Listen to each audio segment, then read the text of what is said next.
mtihani unatupata daima sisi kama jamii za Kiislamu, na hauko kwetu Kenya peke yake, uko katika nchi nyingi.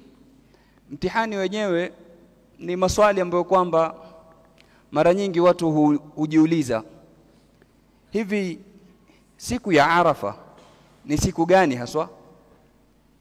Je, siku ya Arafa ni siku ya 9 ya Dhulhijja kutokamana na muandamo wa pale ulipo, ama siku ya Arafa ni siku ambayo kwamba mahujaji wako katika kisimamo katika kiwanja cha Arafat? Ni swali. Je, siku ya Eid ni siku ya 10 ya Dhulhijja ama ni siku inayofuatia kisimamo cha mahujaji kule Arafat? Je, kuna mafungamano kati ya Arafa kama kisimamo moja katika nguzo za haji na kati ya Arafa funga ama saumu ambayo kwamba tunafunga sisi huku? Je, kuna mafungamano kati ya hivi vitu viwili? Je, sisi kufunga siku ya Arafa hapa ni kwa sababu ya kuungana na mahujaji ambao wako kule? Haya ni maswali na mingi kama mfano wa haya. Je, Mtume sallallahu alaihi wasallam akisema alhajju Arafa, haji ni Arafa, huwa anakusudia nini haswa? Ni maswali ambayo kwamba kila mmoja anajiuliza, na watu wanachanganyikiwa kwa sababu wanamsikia huyu anasema hivi na huyu anasema vile. Tufanye kipi haswa katika masala kama haya?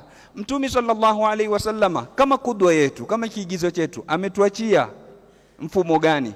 Maswahaba waliokuwa baada yake wamefuata njia ipi katika kadhia kama hii?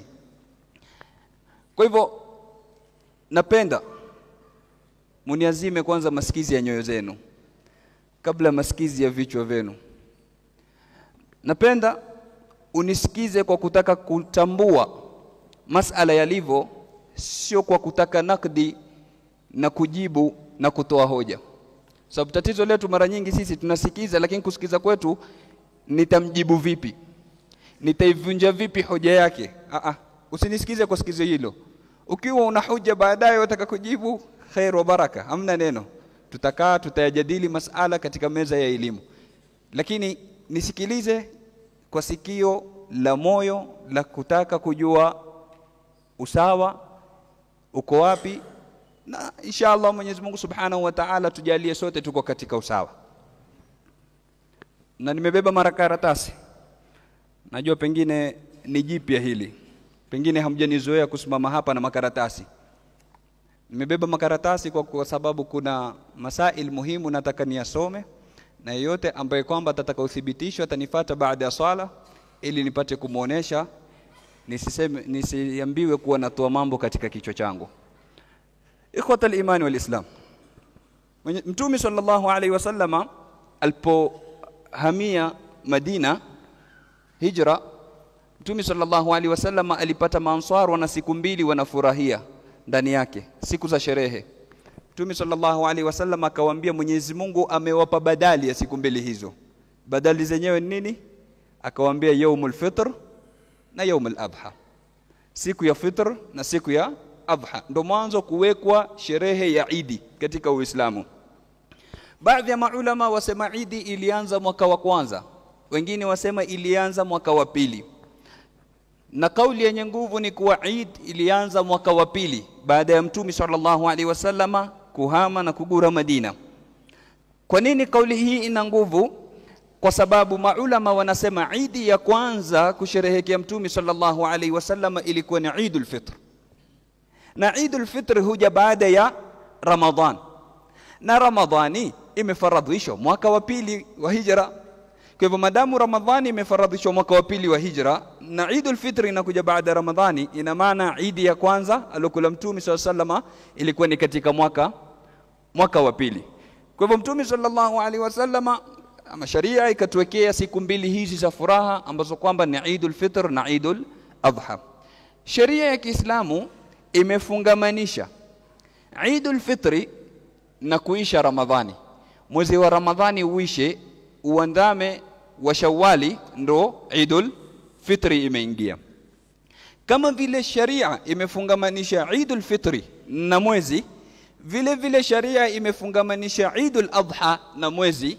Ukiandama mwezi wa Dhulhijja, 1 mpaka 10, siku ya 10 ndio siku ya Eidul Adha. Hii ndivyo ilivyo katika sharia. Na ndio namuona Mtume sallallahu alayhi wasallama alipozungumzia masala ya kuchinja, aliposema idha raaitum hilala dhilhijja wa arada ahadukum an yudhi falyumsik an sha'rihi wa adfarihi, mtakapoona mwezi wa Dhulhijja mmoja wenu akataka kuchinja, mmoja wenu akanuia kuchinja. Angalia, kuchinja moja katika ibada zinazofanyika siku ya Eid. Kuchinja Mtume sallallahu alaihi wasallam amekuambatanisha na kitu gani? Asema idha raaitum hilala dhilhijja, mkiona mwezi wa Dhulhijja. Kwa hivyo imefungamanishwa na kuona nini? Na kuona mwezi. Mkiona mwezi wa Dhulhijja na mmoja wenu akawa nia kuchinja, falyumsik an sha'rihi wa adfarihi, basi azuie asinyoe nywele zake, vile vile na nini, na kucha zake. Maulama watuambia ni kwa sababu ya kupata fadhila ya viungo vyote na thawabu katika nini, katika masiku kama haya.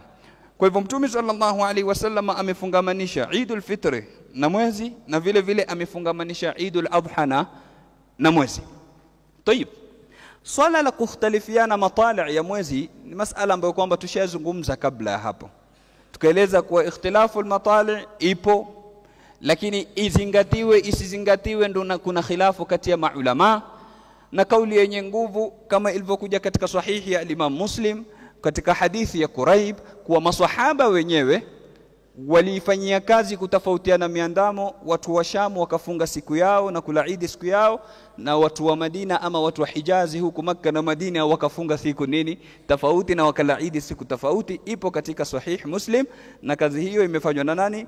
Sayyiduna Muawiya radhiyallahu anhu ambaye alikuwa ni kiongozi Sham, na Sayyiduna Abdullah ibn Abbas hibrul umma, na wote ni masahaba wa Mtume sallallahu alayhi wasallama. Quraib aliporudi akamwambia Sham wametangulia, Ibn Abbas akamwambia sisi tutaendelea hivi hivi, hakadha amarana Rasulullah sallallahu alayhi wasallama, hivi ndivyo alivyotufundisha Mtume sallallahu alayhi, ama alivyotuamrisha Mtume sallallahu alayhi wasallama. Yani kila mmoja afuate muandamo wapi? Muandamo wa kwao. Na hii kauli, ingawa mara nyingi ukiingia kwenye mitandao ya kijamii utaambiwa ni kauli ya Mashafi peke yake, hakuna kauli hiyo kwa maimamu wengine, si kweli. Na tumetaja kabla ya hapo kuwa ukirudi katika madhhabi ya Imam Abu Hanifa utapata maulama wengi wa madhhabi ya Imam Abu Hanifa wanaiunga mkono kauli hii. Nenda kwa al-Imam al-Kasani katika Bada'i'us Sana'i', nenda kwa al-Imam az-Zailai katika Tabyinul Haqa'iq, nenda kwa Sheikh Zada katika Majma'ul Anhar, nenda kwa al-Imam az-Zabidi katika Tuhfat al-Ithaf ama Ithaf as-Sada al-Muttaqin sharh Ihya Ulumuddin, na wengine wengi katika maulama wa madhhabi ya Imam Abu Hanifa wanasema kila mmoja afuate matla'i ya kwao na muandamo wa kwao.